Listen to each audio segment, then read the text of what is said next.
Combination of houses. Astrology में जब भी हमें रिजल्ट को स्टडी करना होता है तो रिजल्ट को स्टडी करने के लिए दशाओं को स्टडी करना होता है। अब जो भी दशा एक्टिवेट होगी, एक्टिवेट होने का मतलब क्या, जो भी दशा शुरू होगी या हो रही होगी या कंटिन्यू होगी। दशा होती है महादशा, अंतरदशा, प्रत्यंतर दशा, सूक्ष्म दशा, प्राण दशा। मेन तीन इंपॉर्टेंट कौन, महादशा, अंतरदशा एंड प्रत्यंतर दशा। तो कोई भी दशा जब एक्टिवेट होगी तो वो अपने साथ साथ कोई ना कोई घरों को एक्टिवेट करेगी। अभी घर को एक्टिवेट करने का मतलब क्या, जो मैंने आपको ऑलरेडी समझाया है। प्लैनेट को देखो कहाँ बैठा है, उसकी लॉर्डशिप क्या है और वो उसकी दृष्टि कहाँ पर है।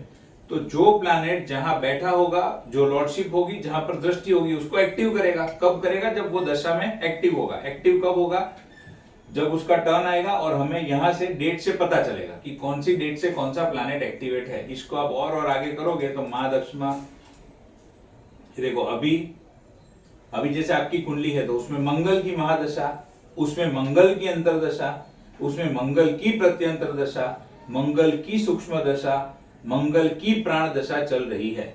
मतलब चल रही थी। अभी फिलहाल क्या है, देखो आज के डेट में हमें देखना है क्या चल रहा है आपकी कुंडली में।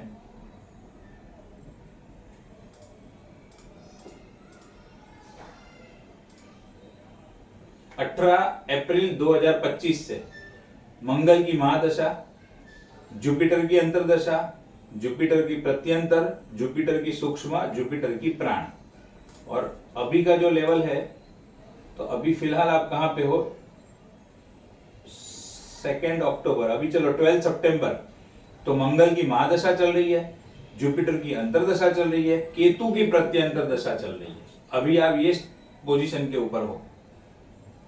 तो ये तीन ग्रह अभी आपकी कुंडली में एक्टिवेट है मेजरली, और इनके साथ कनेक्टेड जो हाउसेस है वो अभी एक्टिवेट है। अभी जैसे मैंने जस्ट 10 मिनट पहले आपको एग्जांपल से समझाया, अभी वही पॉइंट आएगा, फिर से हम थोड़ा उसको लेंगे। देखो अब ये कॉम्बिनेशन ऑफ हाउसेस में आपको क्यों करवा रहा हूं कि कोई भी घर अकेला रिजल्ट नहीं देता है। वो अपने रिजल्ट को डिलीवर करने के लिए, कोई भी ग्रह सिर्फ एक हाउस से रिजल्ट नहीं देता है।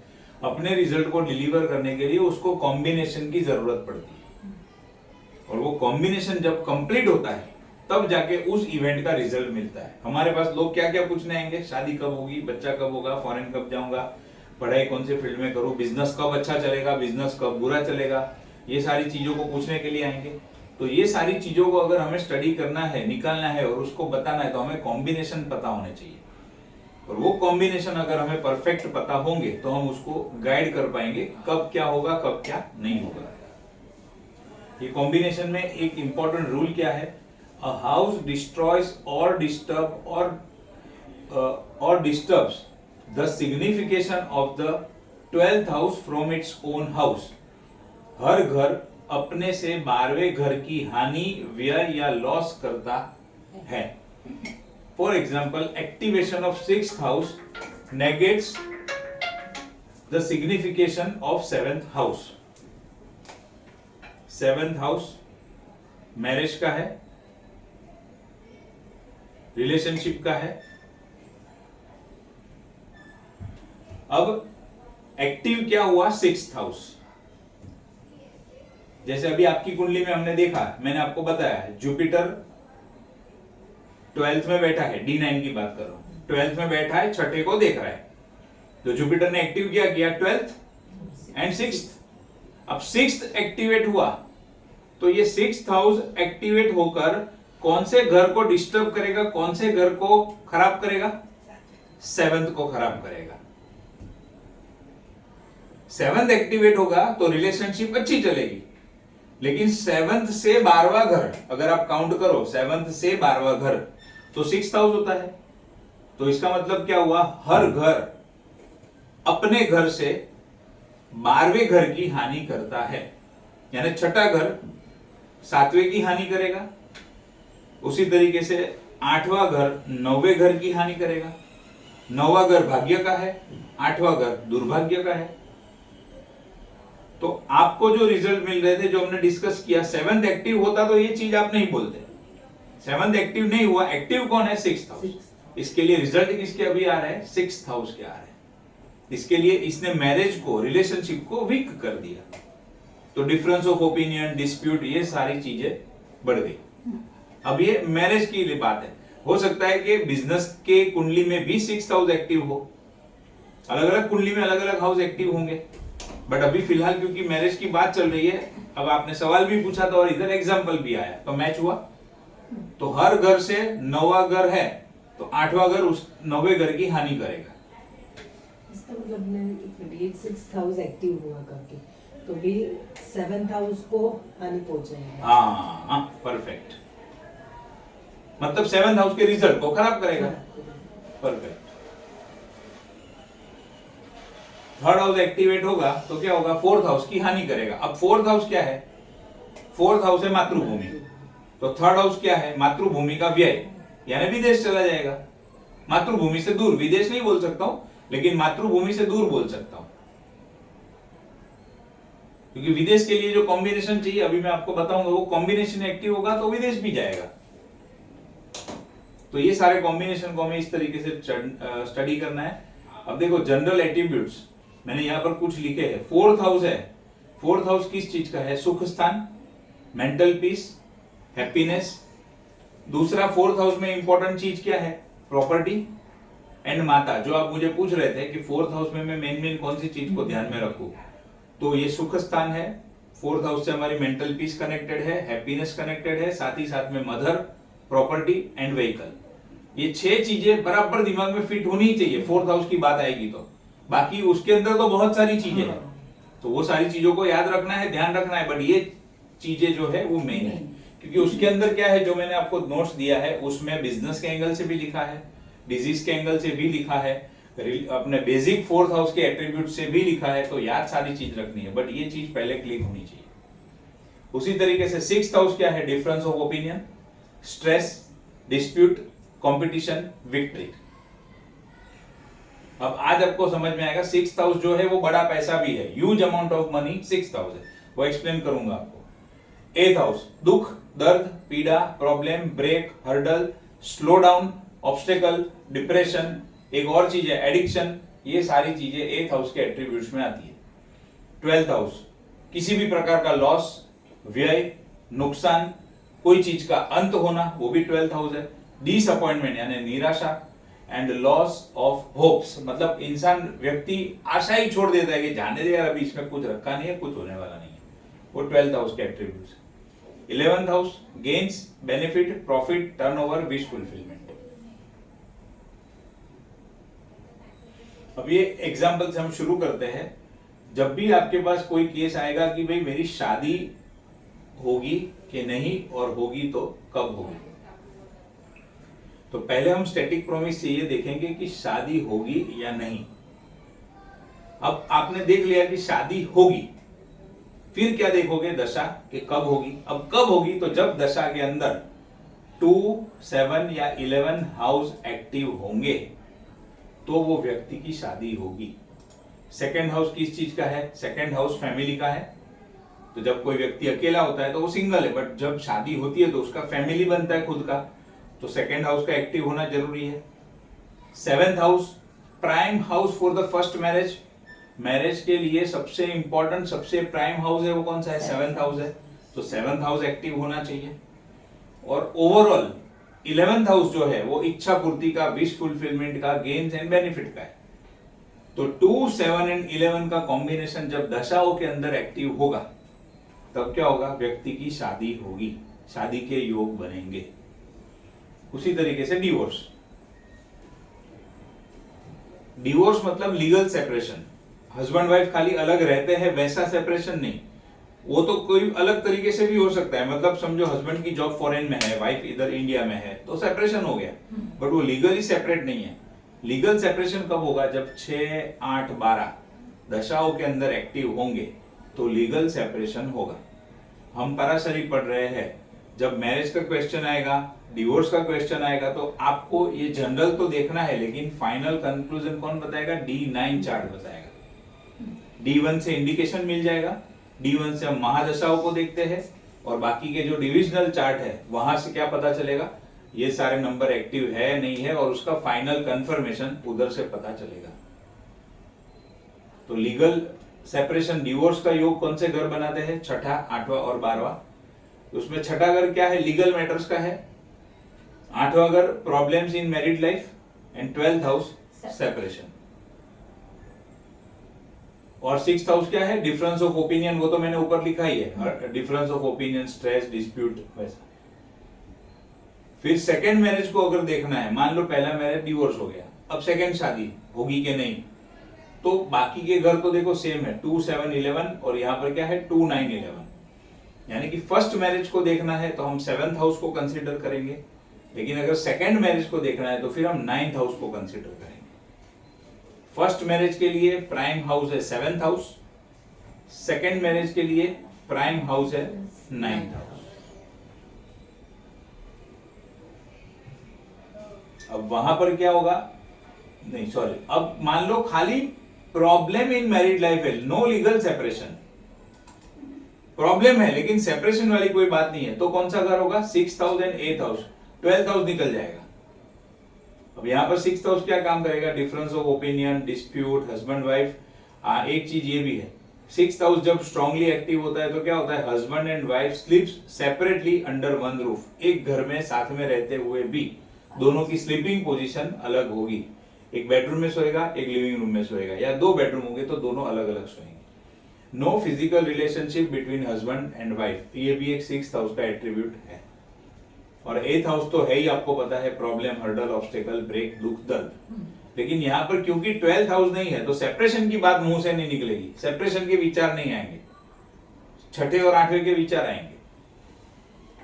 अब किसी व्यक्ति को, आपको कोई व्यक्ति पूछेगा भाई मैं खुद का मेरा घर ले सकता हूं, तो घर लेने के लिए कौन से घरों का कॉम्बिनेशन चाहिए, कौन से हाउस एक्टिव होने चाहिए? 4, 11 और 12। और ये घर कौन सा लेना है विदाउट लोन, उसकी बात चल रही है, ये कॉम्बिनेशन। क्यों 4th हाउस? तो 4th हाउस क्या है? प्राइम हाउस फॉर होम, या घर या रेसिडेंस के लिए प्राइम हाउस है। 11th हाउस विश फुलफिलमेंट का है। एंड 12th हाउस क्या है? इन्वेस्टमेंट या एक्सपेंडिचर। हम ज्यादातर करके प्रॉपर्टी जो लेते हैं उसको हम खर्चा नहीं गिनते, उसको इन्वेस्टमेंट गिनते हैं। बट अगर दूसरे एंगल से देखो, एक एंगल से तो जेब से पैसा निकला तो सही, तो वो एक तरीके से खर्चा भी है। बट क्योंकि प्रॉपर्टी का भाव नॉर्मली आमतौर पे बढ़ता है तो हम उसको जनरली इन्वेस्टमेंट लेते हैं। तो क्या कॉम्बिनेशन हमें चाहिए? 4, 11 और 12 का कॉम्बिनेशन चाहिए। 4th house prime house for घर या residence, 11th house wish fulfilment, 12th house investment. अब खुद का घर लेना है लेकिन लोन के साथ में लेना है, तो कौन से घरों का कॉम्बिनेशन चाहिए? 4th हाउस, क्योंकि वो तो प्राइम हाउस फॉर प्रॉपर्टी है। 6th हाउस लोन का है, 11th house wish fulfilment, and 12th house investment.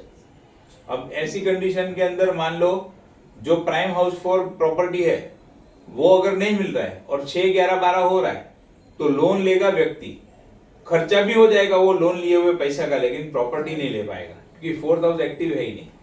कहीं पर भी दशा में 4th हाउस एक्टिव होना चाहिए, उसको डिटेल में आगे बताऊंगा कहाँ पे कौन सा हाउस देखना है, वो सब चीजें। बट अभी कॉम्बिनेशन याद रखो, घर लेने का 4, 11, 12, लोन से घर लेना है तो 4, 6, 11, 12। खुद का घर बेचना है तो कौन सा कॉम्बिनेशन चाहिए?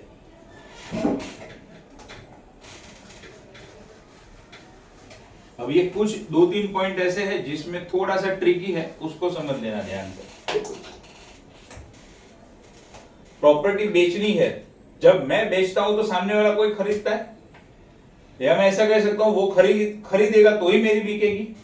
तो यहाँ पर दोनों पार्टियों का इन्वॉल्वमेंट है, तो इसको देखने का तरीका थोड़ा सा अलग है।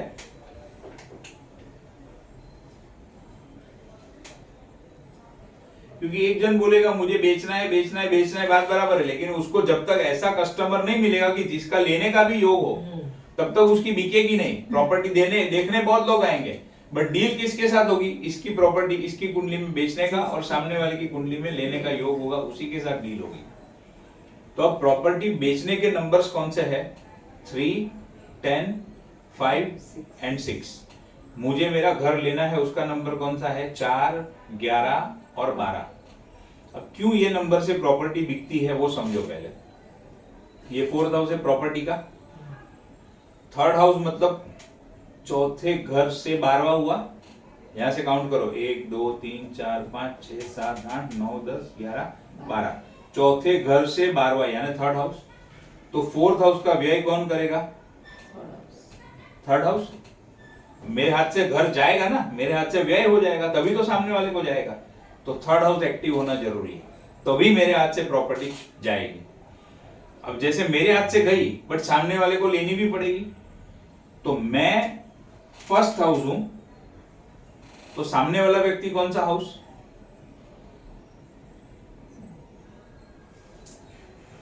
7th house.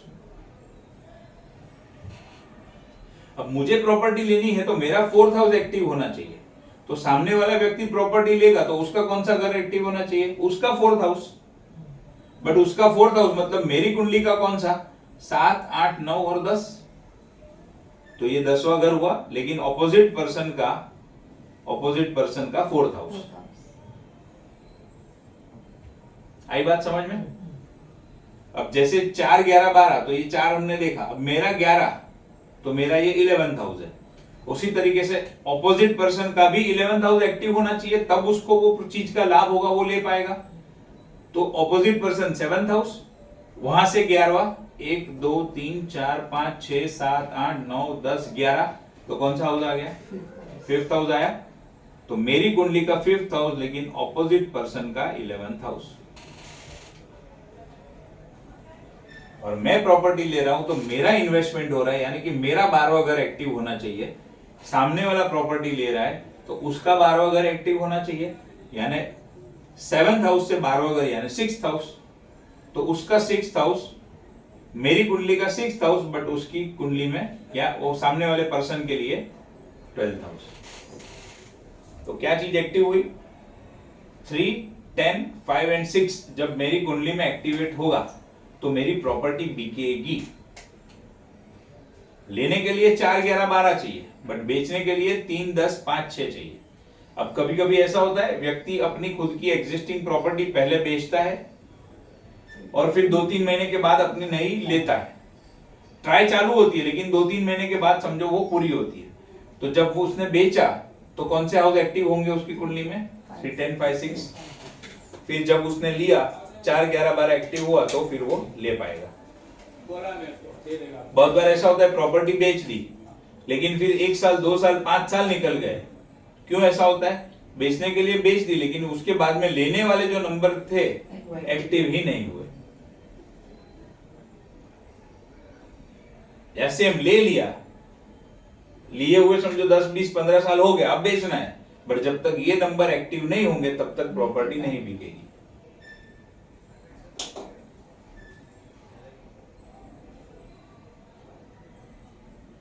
संतान प्राप्ति, child birth, 2nd house family का है। 5th हाउस क्या है? प्राइम हाउस फॉर संतान, 1st हाउस मेन संतान का घर है। 5th house prime house for children child, and 11th house wish fulfilment, इच्छा पूर्ति। Child birth with medical intervention, बहुत बार मेडिकल ट्रीटमेंट से बच्चा होता है, तो उसमें क्या होगा? 2 5 11 के साथ में 6th हाउस ऐड हो जाएगा, क्योंकि 6th हाउस किस चीज का है? मेडिकल का है।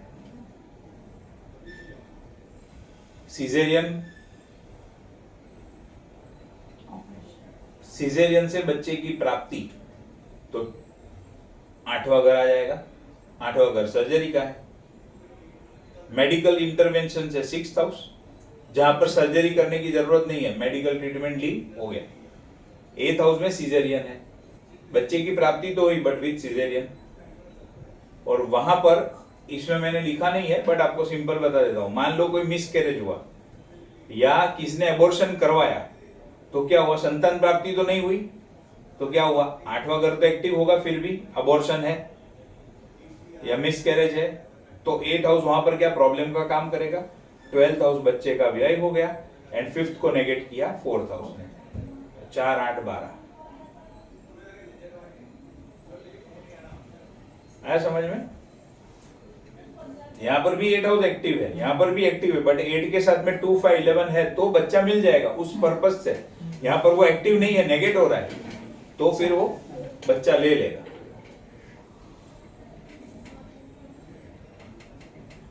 अब बहुत बार ये भी सवाल आएगा, सर मेरा करियर अच्छा कब चलेगा, मतलब बिजनेस में मैं कब तरक्की करूंगा, कब मुझे बड़ा पैसा मिलेगा, कब मेरे पास बहुत सारे क्लाइंट आएंगे, मेनली बड़ा पैसा मुझे कब मिलेगा, बराबर है। बड़ा पैसा कब मिलता है व्यक्ति को,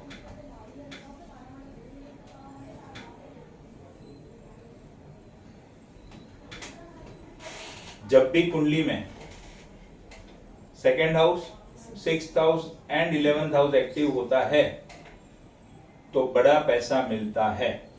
उसमें भी अगर आगे डिटेल में आपको एक्सप्लेन करूं तो सेकेंड हाउस किस चीज का है, income earned through self efforts, but ये क्या है, नॉर्मल इनकम है, नॉर्मल इनकम या बोलो इसको रेगुलर इनकम।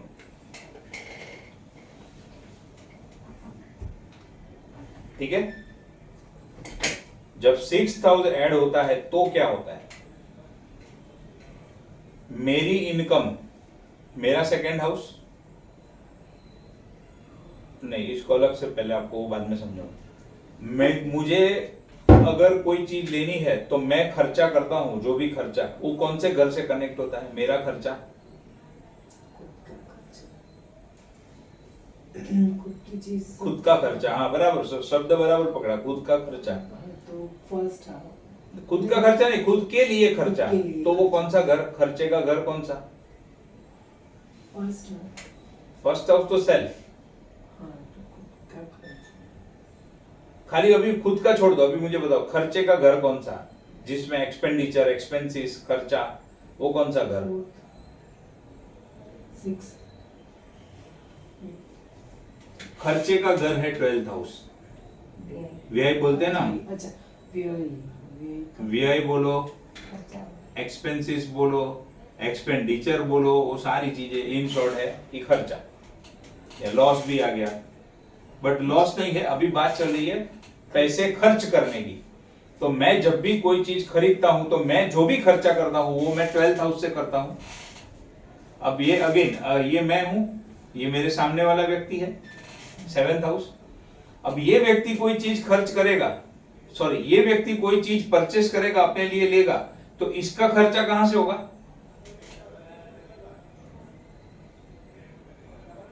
खुद के घर।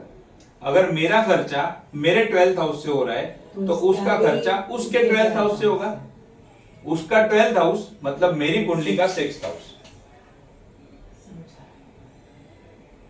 तो जब भी 6th हाउस एक्टिव होता है वो व्यक्ति को बड़ा पैसा मिलता है, क्योंकि जिस व्यक्ति की कुंडली में 6th हाउस एक्टिव होता है वो सामने वाले व्यक्ति के पास से बड़ा पैसा निकाल सकता है। मैं खर्चा करूंगा मेरे 12th हाउस से, सामने वाला खर्चा करेगा उसके 12th हाउस से, तो दैट मीन्स कुंडली का 6th house. And 11th house overall wish fulfilment, gains, benefit, profit, turnover. तो जब भी 2 6 एंड 11 का कॉम्बिनेशन एक्टिव होता है, अब 2 6 11 में 2 11 भी हो सकता है, 6 11 भी हो सकता है, कोई रेगुलर इनकम भी हो सकती है, तो एक साथ में बड़ा पैसा भी मिल सकता है। ऐसे ये दो कॉम्बिनेशन, 6 हाउस बड़ा पैसा है और उसकी इच्छा पूर्ति है, ये रेगुलर इनकम है और उसकी इच्छा पूर्ति है। तो 2 एंड 11 हुआ तो दोनों एक्टिव हुए तो पैसा ज्यादा मिलेगा, 6 एंड 11 हुआ तो बड़ा पैसा मिलेगा, ये रेगुलर पैसा मिलेगा, ये बड़ा पैसा मिलेगा। समझ में आया? तो जब भी मुझे देखना है कि बड़ा पैसा कब मिलेगा, मेरा 6th हाउस एक्टिव होगा तो ही मुझे बड़ा पैसा मिलेगा। 6th हाउस एक्टिव नहीं होगा, खाली 2 11 है तो रेगुलर इनकम चलती रहेगी, उसमें प्रॉब्लम नहीं है, बट वो जो बड़ा अमाउंट मिलना चाहिए वो नहीं मिलेगा।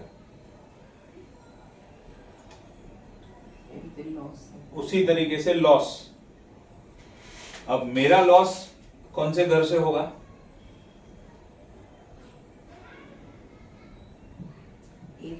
एट 12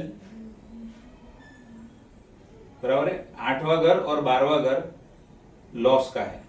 ठीक है, अब तो 12वां घर खर्चे का भी और लॉस का भी है। 12वें घर के साथ में सपोर्ट किसका मिल रहा है ना, वो इसीलिए बोल रहा हूँ कॉम्बिनेशन हमेशा इंपॉर्टेंट है, कॉम्बिनेशन ही काम करेंगे।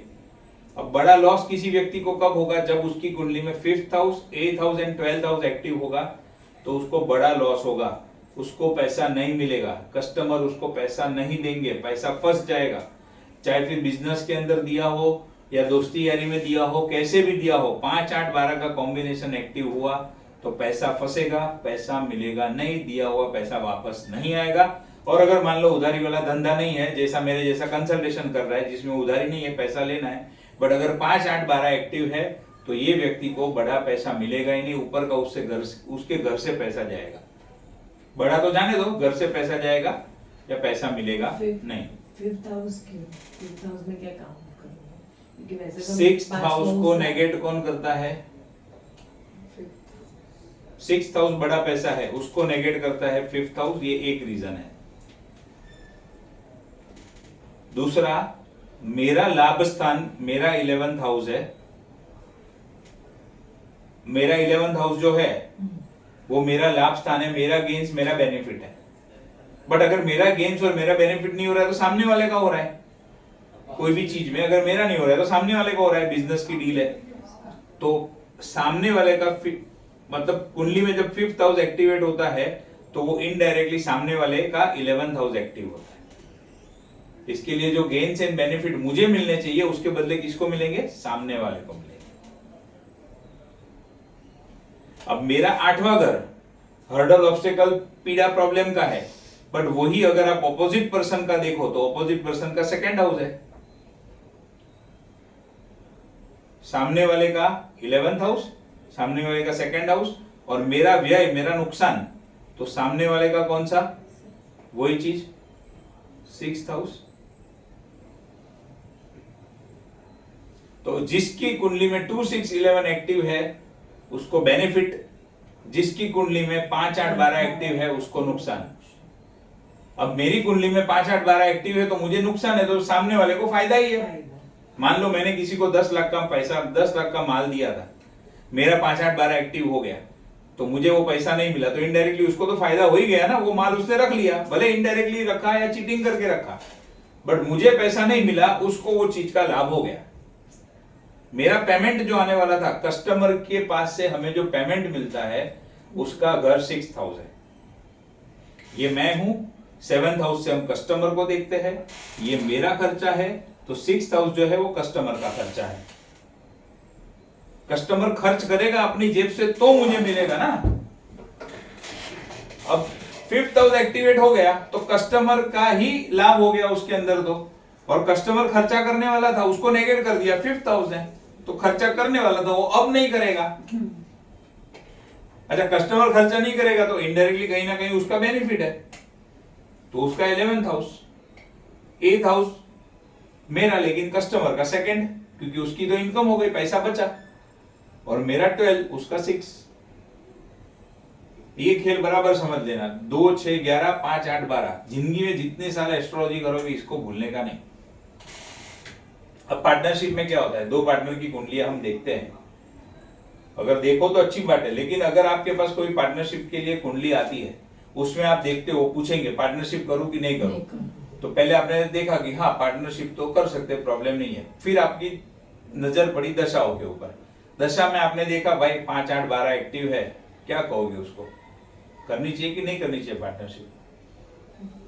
लेकिन वो तो खुद के लिए खराब है, उसके लिए अच्छा है। लेकिन मेरा सवाल सुनो, आप थोड़े करीब हो, मैं और कोमल कोई चीज पार्टनरशिप में करना चाहते हैं, मैं आपके पास आया, कोमल नहीं आई, मैं आया, मैडम ये कुंडली देख के बताओ मैं पार्टनरशिप करूं, आपने देखा पार्टनरशिप तो कर सकते हो, लेकिन अभी कुंडली में चल रहा है 5 8 12, तो आप मुझे क्या कहोगे, मैं करूं कि नहीं करूं, अभी करूं कि नहीं करूं, क्या बोलोगे? नहीं, क्यों? 5 8 12 तो एक्टिवेट हुआ है ना करके, तो 5 8 12 तो आपका लॉस है करके, आपका लॉस है, आपके पार्टनर को बेनिफिट होगा, परफेक्ट बेनिफिट परफेक्ट, आपके पार्टनर को बेनिफिट होगा, आपका लॉस है। अभी हमारे फर्ज क्या है, जो हमें कंसल्टेशन फीस देता है उसका बताओ, जो हमारे पास आया है उसकी फेवर में हम देखेंगे, सामने वाले की फेवर में थोड़ी देखेंगे। तो एग्जैक्टली ये चीज हमें बोलनी है कि सर पार्टनरशिप वैसे कर सकते हो अगर वो योग है तो, बट अभी समय ठीक नहीं है, क्योंकि अगर अभी आपने पार्टनरशिप की तो क्या होगा, आपका पार्टनर आपका बेनिफिट लेकर जाएगा। 8th हाउस चीटिंग का है, आपका पार्टनर आपके साथ चीटिंग कर सकता है। 8th हाउस फ्रॉड का है, आपका पार्टनर आपके साथ फ्रॉड कर सकता है। और पार्टनर की चीटिंग और पार्टनर के फ्रॉड के चलते आपको नुकसान होगा, जो कि 12th हाउस है, और उसको लाभ हो जाएगा। किसी व्यक्ति ने आपके साथ 50 लाख की चीटिंग की, चलो चीटिंग करना गलत बात है, बट अभी यहाँ पर सवाल वो नहीं है, उसने चीटिंग की, आपके हाथ से तो पैसा गया, उसको तो पैसा मिल गया। तो आपका 5 8 12, लेकिन सामने वाले का 2 6 11। तो पार्टनरशिप को भी सजेस्ट करोगे, पार्टनरशिप का योग भी हो, वो देखेंगे कैसे देखना है, बट योग भी हो और साथ में समय भी 2 6 11 का चल रहा हो, या फिर दोनों में 2 6 11 चल रहा हो। इसके लिए मैरिज और पार्टनरशिप का जब भी आंसर देना है, एक तो मैरिज, पार्टनरशिप और संतान प्राप्ति यानी चाइल्ड बर्थ, ये तीनों मैटर ऐसी मैटर है जिसमें अगर आपको accurate pin point perfect answer देना है तो दोनों जन की कुंडली आपके पास होना जरूरी है। किसी एक की कुंडली को देख के आप अप्रोक्स बता सकते हो, कंफर्म नहीं बता सकते। पता नहीं है ना सामने वाले की कुंडली में क्या चल रहा है।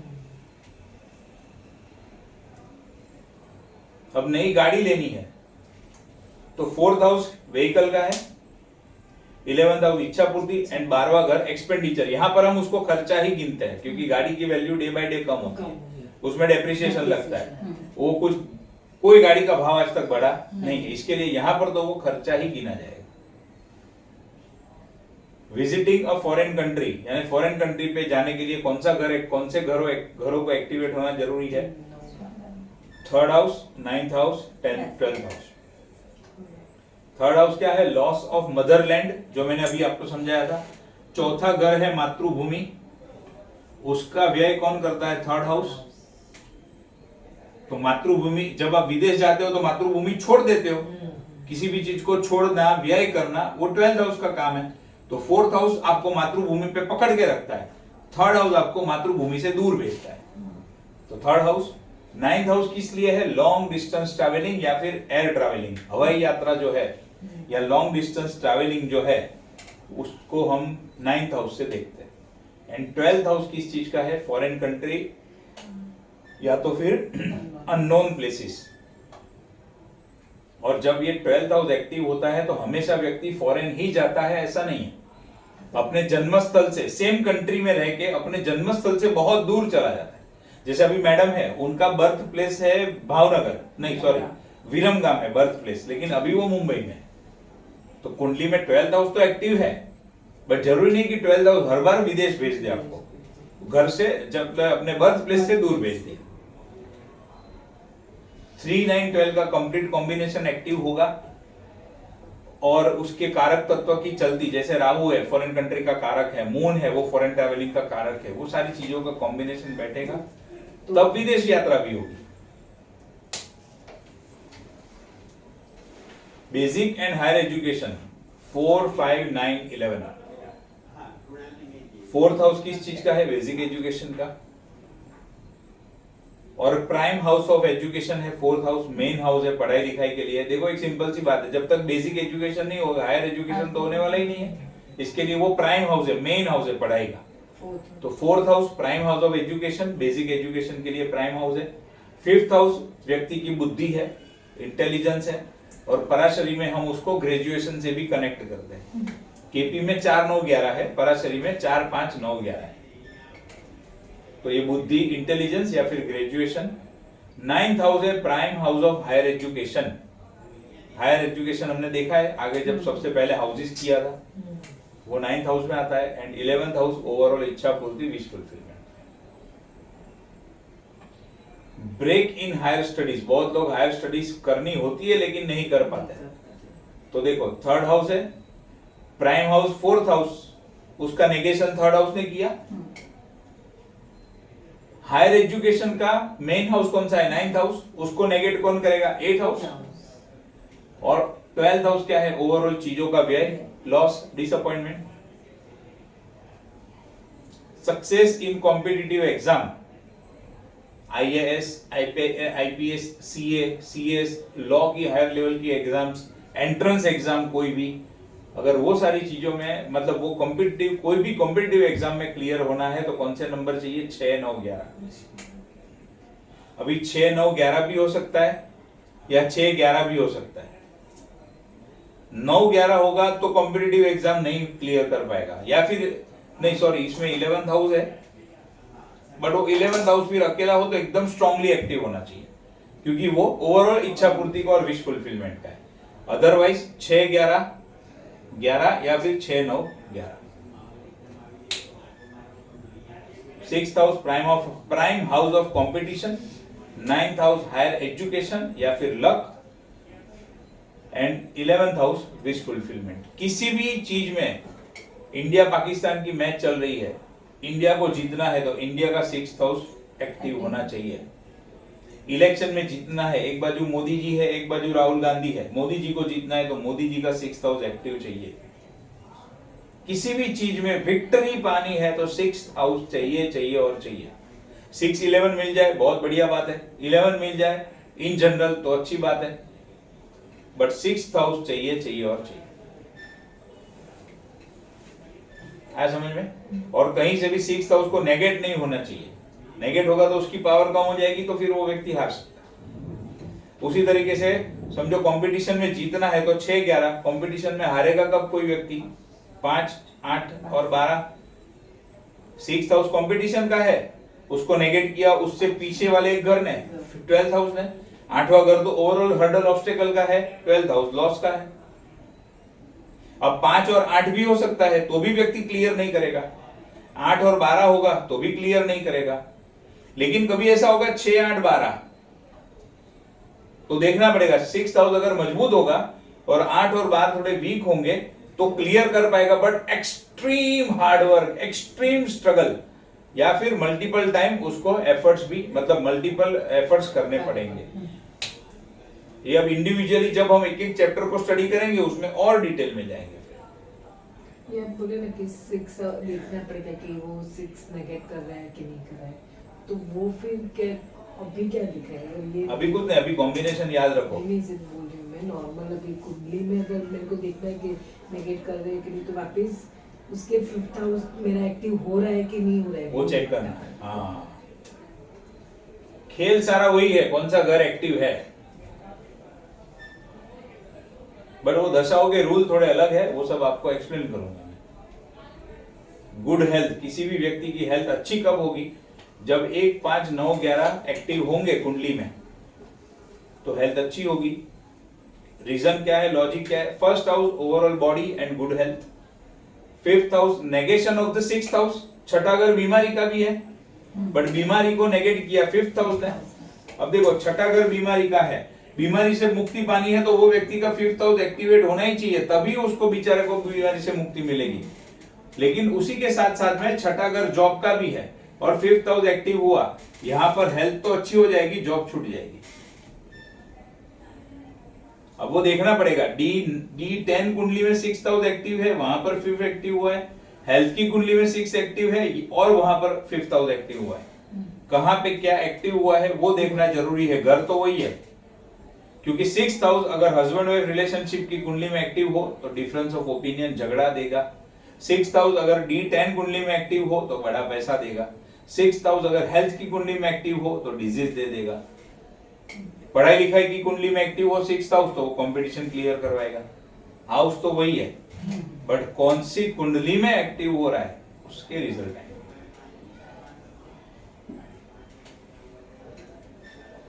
अभी खराब हेल्थ,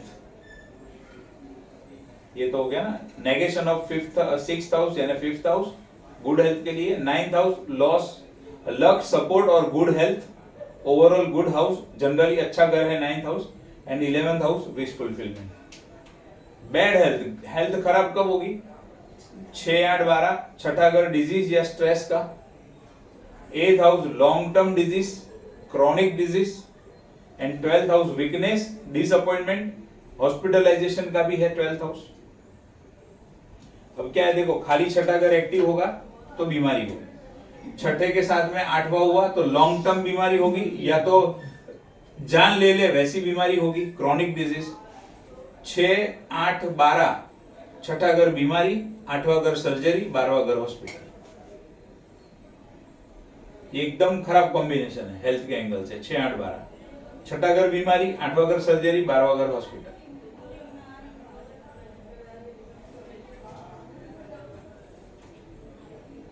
और सर्जरी का चलो नीचे आ ही गया है। सर्जरी का कॉम्बिनेशन में एक हमें क्या चाहिए, फर्स्ट हाउस भी चाहिए, क्योंकि सर्जरी कहाँ होगी, बॉडी पे, तो बॉडी का हाउस इन्वॉल्व होना जरूरी है।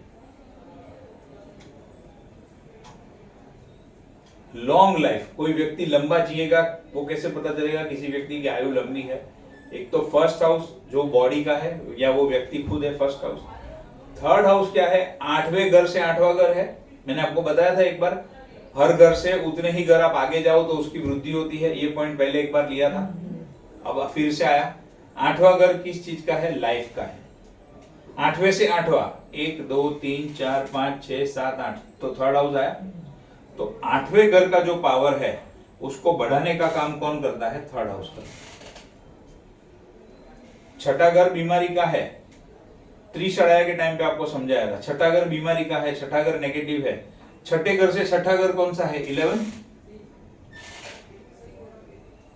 त्रिषणाया में समझाया था ना। थर्ड हाउस क्यों है, क्योंकि 8वां घर पीड़ा है, पीड़ा को बढ़ाने का काम थर्ड हाउस करता है। 8वां घर लॉन्जिविटी है, आयुष्य है, उसको बढ़ाने का काम भी थर्ड हाउस करता है। इसका मतलब क्या हुआ मालूम है, ऐसे व्यक्ति को लंबा आयु तो मिलेगा लेकिन उसकी यानी तकलीफ हो, हाँ, हेल्थ खराब रहेगी उसमें। लंबा आयुष्य मिलेगा लेकिन हेल्थ खराब रहेगी। त्रिषणाया रिलेशनशिप और हेल्थ के ग्राउंड के ऊपर बहुत तकलीफ देते हैं, ध्यान रखना ये चीज। तो लंबा आयु लेकिन विथ बीमारी, विथ प्रॉब्लम, विथ पेन। तो अगर लॉन्ग लाइफ में तो फिर ये अपना यही कॉम्बिनेशन है, 1, 3, 8, 9, 11, तो 8 तो है, बट 1, 8, 11 हो, सुनो वही समझा रहा हूं। 1, 8, 11 है तो वो भी लॉन्ग लाइफ देगा, बट उसमें वो थर्ड हाउस निकल गया तो एक्सट्रीम पीड़ा नहीं होगी। 1, 9, 8, 11 है तो भाग्य का सपोर्ट भी है। 8th हाउस आपका लॉन्जिविटी का है। 11th, क्योंकि सभी हर एक अच्छे घर का रिजल्ट है उसके साथ में।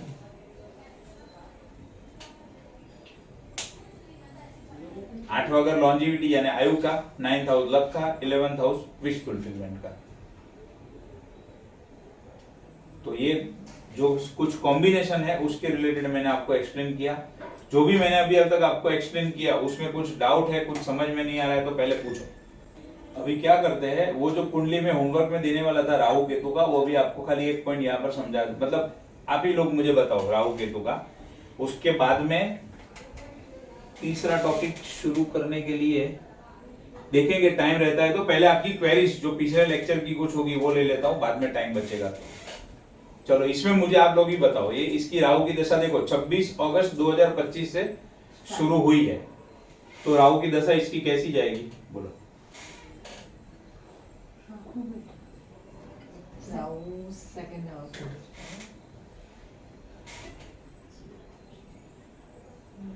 उस पे किसकी दृष्टि है?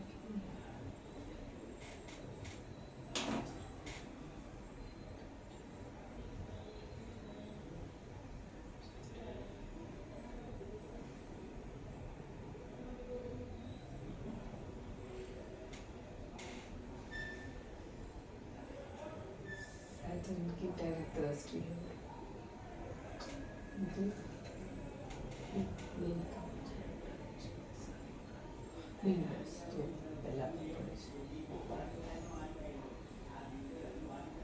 नहीं है, कुछ नहीं अकेला बैठा है, सेकंड हाउस का लॉर्ड है, एस्पेक्ट एंड कंजंक्शन में कोई नहीं है, क्लियर है। तो राहु सेकंड हाउस को एक्टिव कर रहा है। राहु का डिस्पोजिटर अभी मून वो जुपिटर की राशि में बैठा है। मून 7th हाउस में बैठा है। 7th हाउस केंद्र स्थान है तो एक अच्छा घर है, उसमें बैठा है मून। अब पोटेंशियल अभी देखो, यानी अभी हाउस के एंगल से देखो तो इनकम अच्छी चलेगी, पैसा बचेगा, बैंक बैलेंस बढ़ेगा। सेकंड हाउस बैंक बैलेंस का है, इनकम का है, रेगुलर इनकम का है। 7th हाउस इंडिपेंडेंट बिजनेस का है, 7th हाउस रिलेशनशिप का है। तो ओवरऑल सभी के साथ, अभी शादी हो गई तो बार बार शादी होगी ऐसा नहीं बोल सकते, बट ओवरऑल सबके साथ रिलेशन अच्छे होंगे, ओवरऑल सारी चीजें इंप्रूव होगी और इनकम उसकी रेगुलर चलेगी। अब ये जो है राहु का डिस्पोजिटर मून, उसका पोटेंशियल, मून कौन सी राशि में है? जुपिटर की राशि। मून जुपिटर की राशि में है, तो मून और जुपिटर के बीच में क्या संबंध है? मून के लिए जुपिटर कुछ नहीं। हाँ मित्र है, मित्र है। प्रॉब्लम वाली कोई बात नहीं है। अब वही राहु D9 में देखो कौन सी राशि में गया? शनि की राशि में। शनि की राशि में गया D9 में। शनि कौन सी राशि में है? खुद की राशि में। यहाँ पर न्यूट्रल में था, मित्र में था, बट यहाँ पर ओन साइन में आ गया, पोटेंशियल बढ़ गया। कैसी जाएगी दशा? बहुत बहुत अच्छी। अच्छी। बहुत अच्छी जाएगी। ये वो क्लाइंट है, ये मेरे क्लाइंट की कुंडली है, क्लाइंट कम फ्रेंड की कुंडली है। इसको 2021 में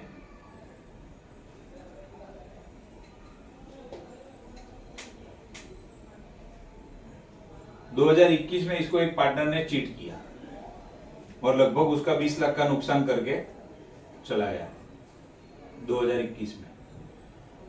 2025 चालू है ना, हाँ अभी 2025 में, 2025 के स्टार्टिंग में इसकी वाइफ ने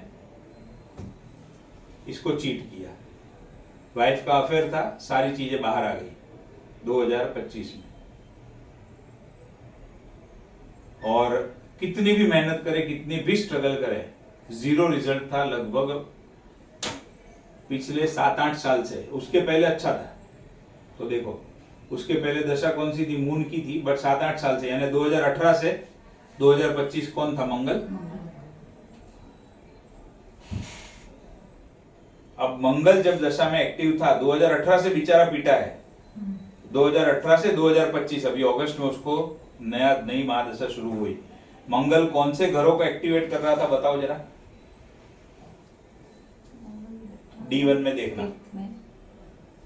5th में बैठा है। नहीं, नहीं, इसको नहीं।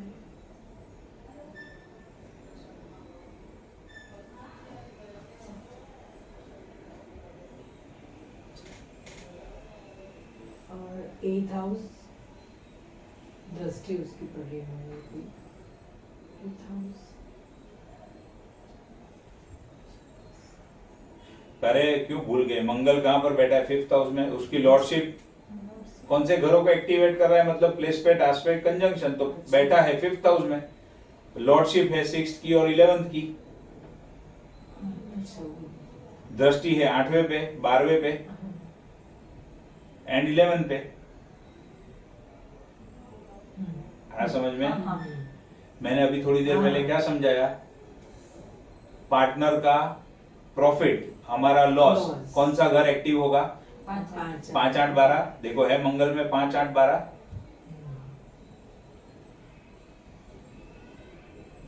क्लियर है?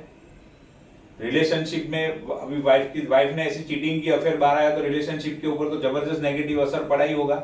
7th हाउस को नेगेट कौन करता है? 6th house. साथ में कौन है? 8 और 12। आ गया रिजल्ट।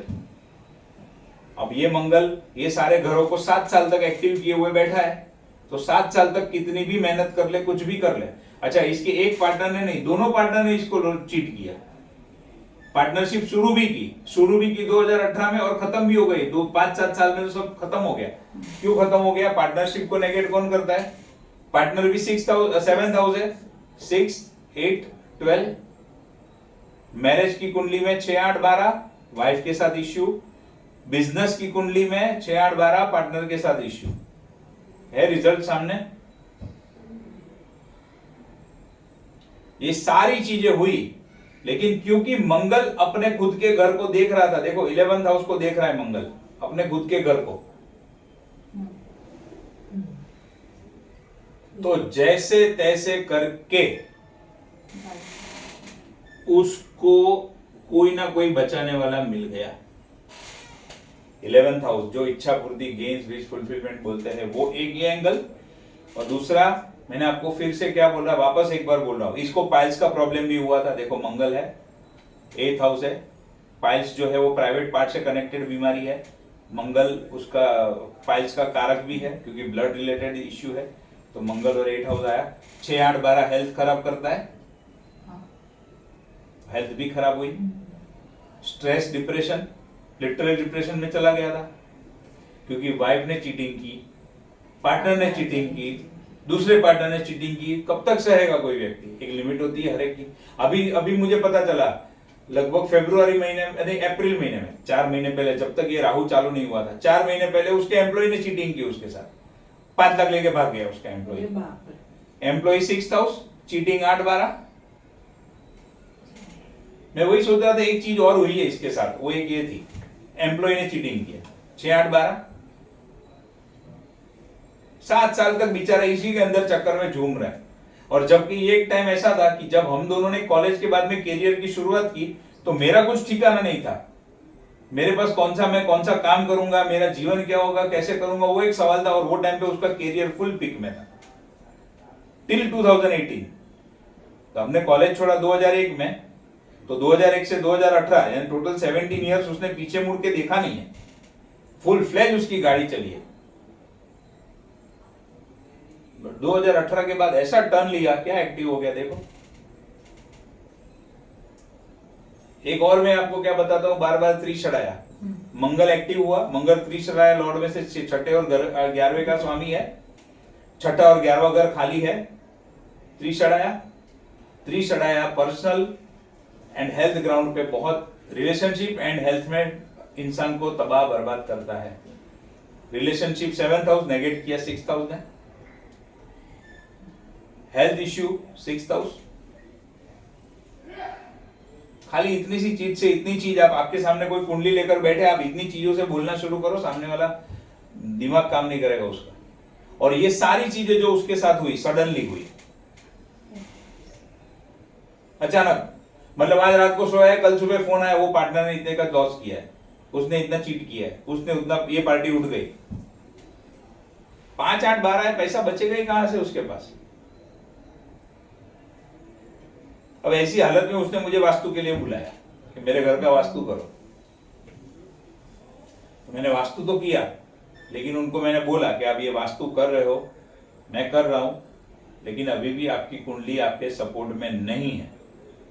ये वास्तु करोगे, उसका रिजल्ट आपको मिलने का शुरू होगा अक्टूबर 2025 के बाद। उसने करवाया अप्रैल में, क्योंकि ये 2 झटके लगे ना बड़े, ये फरवरी में लगा और ये 2021 में लगा। ये 2 बड़े झटके लगे, तो फिर उसको लगा। अच्छा, इसी दौरान उसने नया घर भी जो लिया ना, वो अगस्त 2018 में या 2017 में उसने कुछ नया घर लिया। मैं आपको एक चीज हमेशा बताता हूं कि जब भी आने वाली दशा अच्छी होगी तो वो उसका बैकग्राउंड उसके पहले वाली दशा में बनाना शुरू करेगी। अगर वो बुरी होगी तो भी वो दशा उसका बैकग्राउंड बनाना शुरू करेगी। 2001 से 2018 17 साल तक उसका कैरियर जो चला वो बहुत बढ़िया चला, क्योंकि वो जो घर में रह रहा था वो उसका एक घर था। उसका वास्तु मैंने नहीं देखा था, बट वो उसका एक घर था। 2018 में उसने घर चेंज किया, या शायद 2017 में उसने चेंज किया। जैसे ही एग्जैक्टली अभी 2017 में जिसने चेंज किया, और वो भी लगभग अक्टूबर 2017 में चेंज किया, 2018 से ये दशा शुरू हुई। तो दशा ने क्या किया, पहले वो छुड़वाया, वो अच्छा घर छुड़वाया और नेगेटिव घर में इसको डाला। नेगेटिव कैसे, इसके नए घर में नॉर्थ ईस्ट में टॉयलेट, वास्तु के सब पॉइंट है। ये पीटने वाला था, उसके लिए उधर से छुड़वा के इधर लेके आया उसको। और जब मैंने वास्तु किया तो मैंने बोला अभी आप अप्रैल में हो, वास्तु करवा रहे हो, बात बराबर है, लेकिन आपको इसका रिजल्ट मिलने की शुरुआत ही अक्टूबर 2025 के बाद होगी, उसके पहले मिलने वाला ही नहीं है रिजल्ट। आप बोलो तो अभी करे, आप बोलो तो बाद में करे। तो उसके डैडी के साथ भी मेरा अच्छा है, उसने बोला भाई अभी कर लो ना, एक बार प्रोजेक्ट निकला है, मुहूर्त निकला है, तो पहले आपने बोल दिया ना 6 महीना रिजल्ट नहीं मिलेगा, वो चलेगा, बट अभी मुहूर्त निकला है तो कर तो दो, नहीं दोगे उसमें भी रह जाएगा तो फिर क्या मालूम आगे कब आएगा। तो करवा लिया उन्होंने, बट मैंने करने से पहले उनको क्लियर बोला था। क्यों बोला था, अब अगर आपके पास वास्तु एंड एस्ट्रोलॉजी दोनों का नॉलेज है तो ही आप बोल सकते हो। खाली वास्तु कंसल्टेंट ये चीज जिंदगी में नहीं बोल सकता है।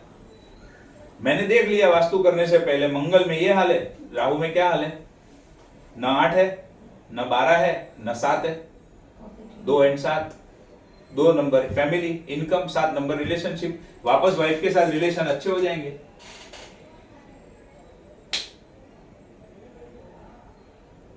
सेवंथ हाउस एक्टिव हो रहा तो है। चली गई ना मैंने। नहीं, चली नहीं गई है, अच्छा। अंडर वन रूफ है।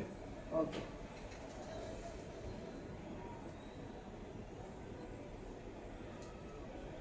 देखा दशाओं का खेल, ये हम बोलते हैं ना रोलर कोस्टर। तो जब यहाँ पे था, मतलब समझो 2001 से करियर की शुरुआत की, 2018 तक यहाँ पहुंचा, 2018 से 2025 में इधर आया, अब वापस राहु उसको ऊपर लेकर जाएगा। Roller coaster, exact roller coaster. न देखने वाले दिन उसने देखे हैं। 8वां घर जब स्ट्रांगली एक्टिवेट होता है, इंसान को रुलाता है, आंखों में से पानी निकलता है इंसान के। बाबा बस कर, उसमें भी मैलेफिक प्लैनेट हो और 8वां घर हो तो और रुलाता है। मैलेफिक प्लैनेट इंसान के जीवन में हर्डल, ऑब्स्टेकल, स्ट्रगल, हार्डवर्क, मेहनत, ये सारी चीजें ऐड कर देते हैं।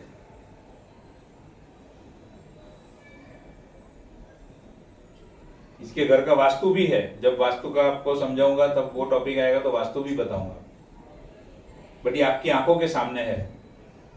अभी इसमें 6 नंबर है, बट 6-11 भी था तो क्या हुआ मालूम है, पैसा आता था लेकिन टिकता नहीं था।